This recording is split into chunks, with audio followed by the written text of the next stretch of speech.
The Pixel 9 Pro XL is just a bigger Pixel 9 Pro, but that's good enough. It doesn't have exclusive camera features of extra RAM for a boost. It's just got a bigger display and bigger battery. That means the Pixel 9 Pro is an even better pick this year, but it also means that you can choose your Pixel based on the size you like, not the features you need. If you feel like new Pixel phones arrived sooner this year, you are right. Google's August Pixel hardware event gave us not a duo but a quartet of new phones, starting at one end with the new baseline Pixel 9 and freshly topped with the Pixel 9 Pro Fold. Into larger phones, then the XL nomenclature should tip you off as to where you might want to spend your money. This is the direct successor to last year's 6.7-inch Pixel 8 Pro. It's the biggest Pixel yet, and it sports a new design that marks a relatively significant shift in the series aesthetic. The camera bar introduced with the Pixel 6 series is gone, and instead we have the camera peel. The fit and finish have unquestionably been elevated, with the phone's polished frame adopting a much flatter form that's decidedly iPhone-like in its execution. And Google says new construction methods or material choices make it twice as durable as its predecessor. In reality, the Pixel 9 Pro XL feels great, with the best build quality I have seen from Google to date. Not to mention, it looks superb thanks to an updated Super Actuate display that boosts higher peak brightness than anything Apple or Samsung has to offer. The move to an ultrasonic fingerprint sensor is welcome too, delivering on Google's promised speed improvement.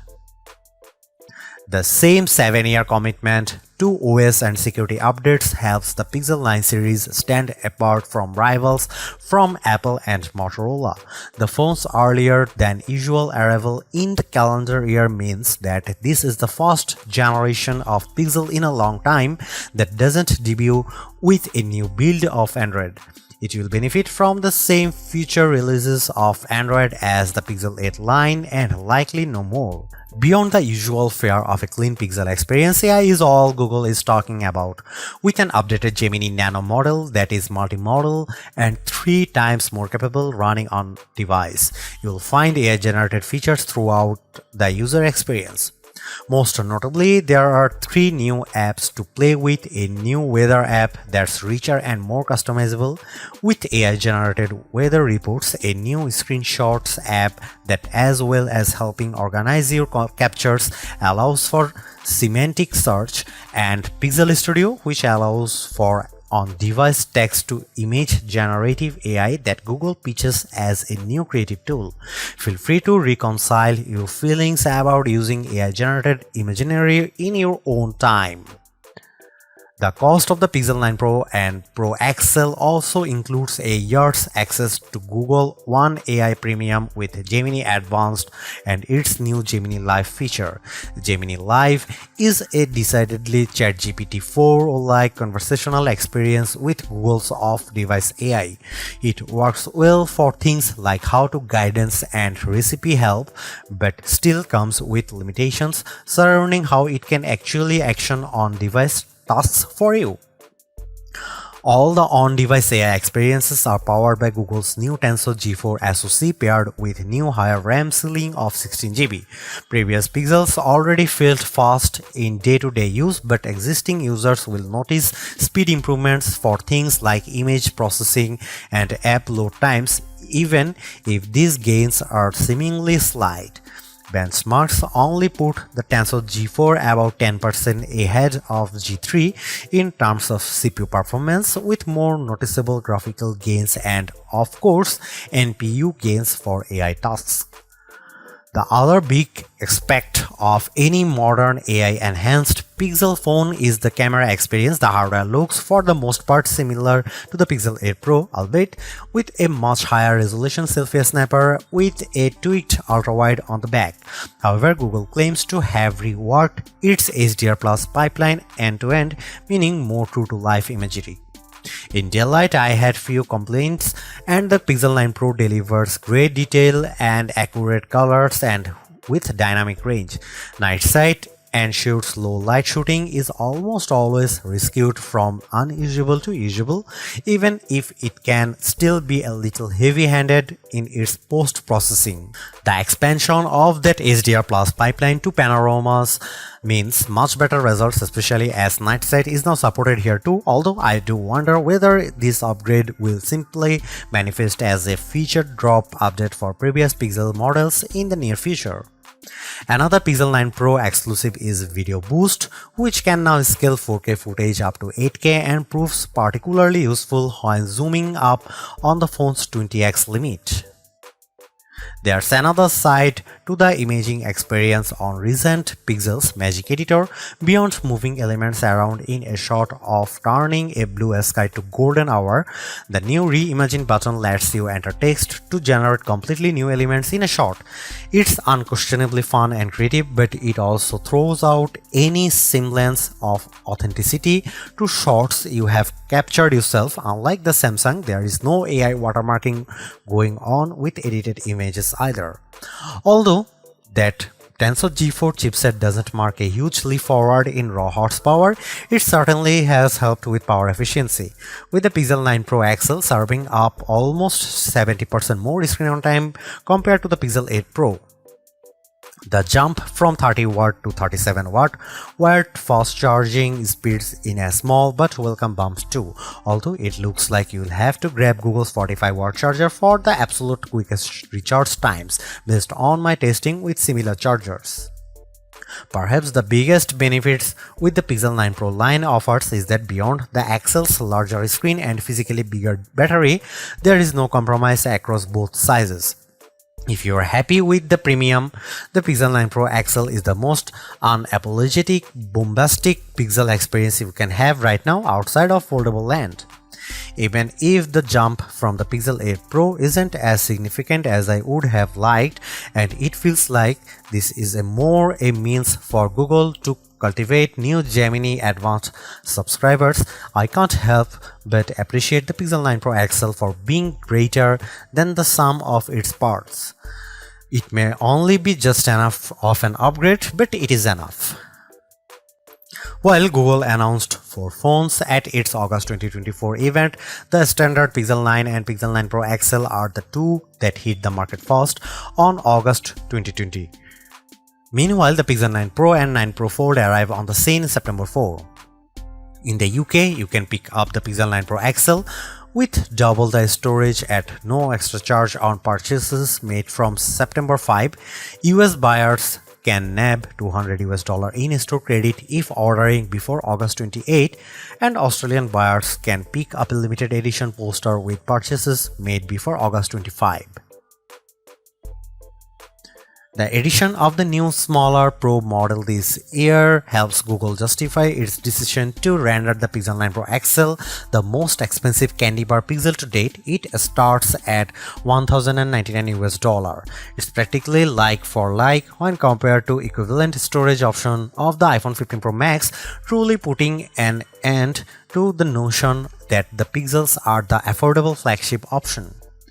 For the asking price, you also get a year's access to Google One AI Premium 2TB plan, which, as well as granting access to Gemini Advanced and Gemini Live, includes more general Google benefits like Fitbit Premium Access, Nest Air, 10% back on Google Store purchases, and unlimited Magic Editor saves in Google Photos.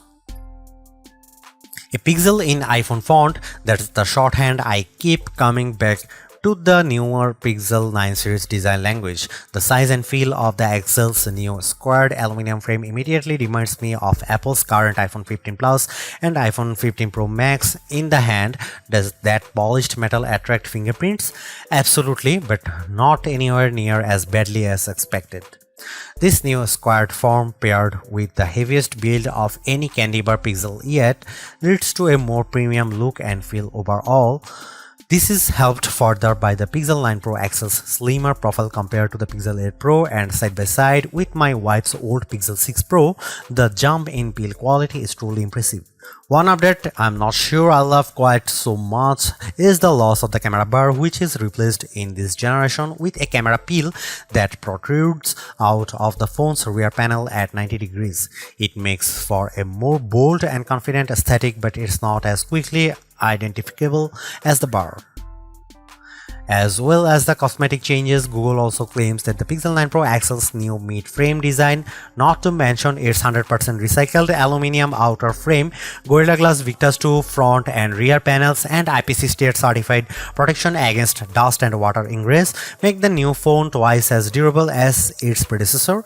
In my time with the Pixel 9 Pro XL, by trying to keep it out of harm's way as much as possible, the finish has remained unscathed, but whether it will age as gracefully as its titanium-clad competition from Apple and Samsung remains to be seen.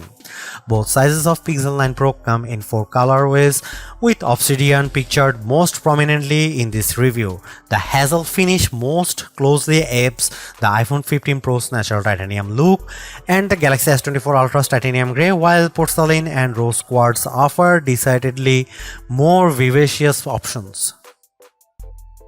The Pixel 8 Pro Super XR display feels like a noteworthy upgrade from the panel on its predecessor, and while not as earth-shattering an improvement this generation, the Pixel 9 Pro XL screen is a great refinement yet again.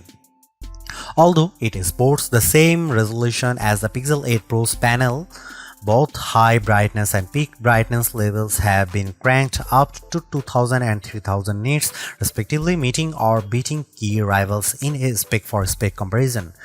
Add to that the panel's flat design, its thin, equally proportioned bezel on all sides, and its excellent viewing angles, and the Pixel 9 Pro's XL's Super XR display is a thing to behold. As before, the use of an LTPO OLED panel facilitates a dynamic refresh rate from 1 to 120Hz, making it ideal for always-on display functionality thanks to the implied power-saving benefits, while also still serving up a snappy user experience when swiping around the UI.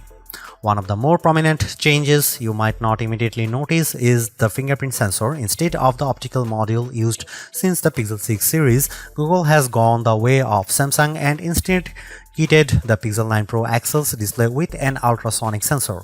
I didn't notice a huge difference when making the switch from my Pixel 7 Pro, but in side-by-side comparison it lives up to the promise of a 2x speed improvement. Perhaps more useful is the greater reliability, especially with damp fingers or when used in the rain. One side effect of this latest generation Pixel launch happening earlier than usual is that the whole series runs Android 14.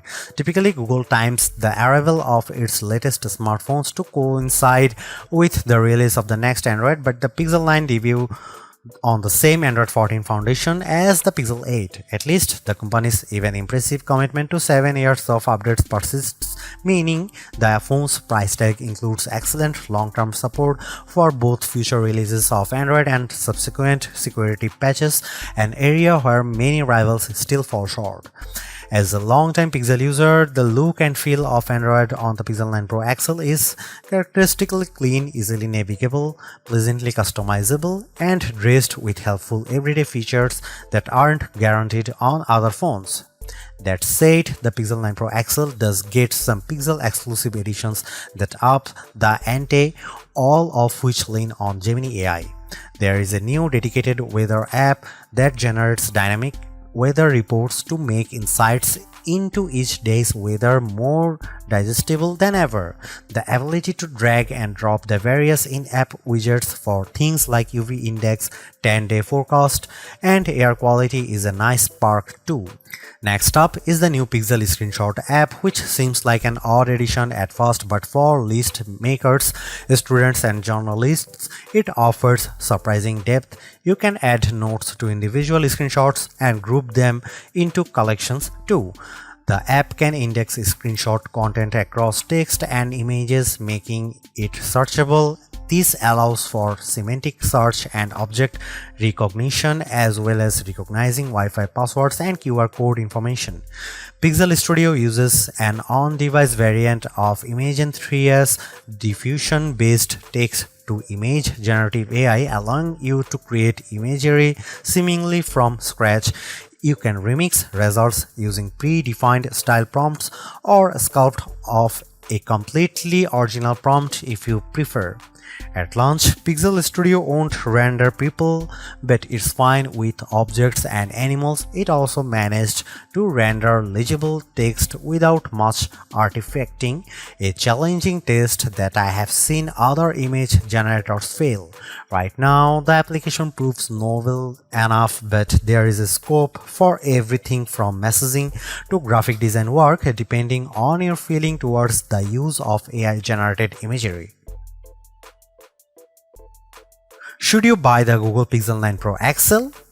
Buy it if you want the richest mobile AI experience. Samsung's Galaxy AI is great, but Google's execution with Gemini Advanced is easier, richer, and more fun to use. Buy it if you want an excellent camera phone. The Pixel 9 Pro XL's camera system is a small but appreciated upgraded on its predecessors, highlighted by a new bag of AI-supported tricks you can't get outside of the Pixel family. Buy it if you plan on using this phone for a long time. Still among the best there is Google commitment to 7 years OS and security updates is once again hard to argue with. Don't buy Google Pixel 9 Pro XL if you want fast charging. Battery life is greatly improved, but despite a bump in speed, the Pixel 9 Pro XL's 37-watt wired charging is still well behind what rivals like OnePlus and Xiaomi offer. Don't buy it if you want the best RAM and memory. While Samsung forges ahead, Google seems reluctant to move to the latest, fastest, and most power-efficient RAM and storage in its phones, which stings when they cost about the same. Don't buy it if you want to play a lot of games. Google's mobile silicon isn't built for gaming, and while the Tensor G4 handles intense games as well, you will get a much better experience with a recent iPhone or any flagship rival running the latest Snapdragon chipset.